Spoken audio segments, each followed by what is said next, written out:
Je vous cache pas que le choc a été terrible, hein, voilà. Le choc a été terrible parce que ça nous pensait, on l'a pensé à portée de la main. Voilà, l'acquittement, on le pensait vraiment à portée de main. Moi, je reste persuadée que ça s'est joué à très très peu. Je me dis qu'il y a des choses qui sont acquises. Le doute au moins est acquis. C'est lui qui dit j'y étais pas quand il pose la question à un des membres du commando. Voilà. Et je pense que cette question, elle a été au centre de la délibération aussi. Je sais qu'il n'y était pas, voilà, je le sais. Il a bien dit qu'il n'allait pas renoncer à ses idées, à ses convictions.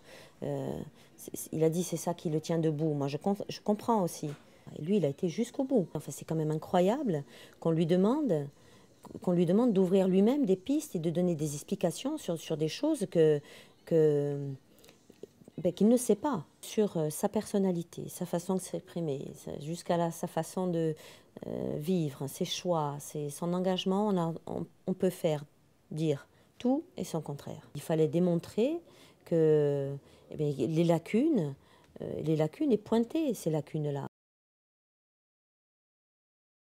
L'histoire de l'empreinte, ça n'est pas qu'un effet d'audience pour retarder, comme l'a dit la partie civile, les plaidoiries ou le bon déroulement du procès. C'était sur le ruban adhésif qui avait servi à ligoter ou à bâillonner un des gendarmes de Pietrozele. Le résultat était négatif, donc ça veut dire que sur Pietrozele, il n'y a aucun élément matériel. C'est la réalité du dossier. Il a dit « Monsieur le Président, je suis innocent ». Ça, il l'a dit en français. Il a dit, ensuite, il a dit en corse « Un pignitemi cadavant assaiante ». Ce qui veut dire ne pleurez pas devant tous ces gens. Est-ce qu'Yvan Konna, quand même, ne faisait pas partie de la clandestinité ou non? Non. Moi, mon mari en faisait partie, donc voilà.